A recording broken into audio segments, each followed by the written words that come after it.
ছয়জনের জামিন নামঞ্জুর করছে, 2 জন আজকে আর হাজির হয় নাই, বাকি 4 জন হাজির হয়েছেন।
ছয়জনের জামিন নামঞ্জুর করছে, 2 জন আজকে আর হাজির হয় নাই, বাকি 4 জন হাজির হয়েছেন।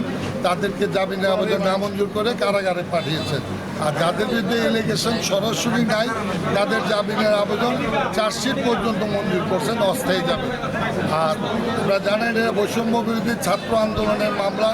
ওনারা ওই সময় কুমিল্লাতে পুলিশ লাইনের যে ঘটনা, ন্যাক্কারজনক ঘটনা, সেই ঘটনা তারা অর্থ যোগান সহ ফ্যাসিস্ট সরকারের এই কুমিল্লার যে রাজত্ব করেছে, অবৈধভাবে অস্ত্র এবং ককটেল চার্জ করে নিরীহ ছাত্র জনতার উপরে তারা হায়নার মতো ঝাঁপিয়ে পড়েছে।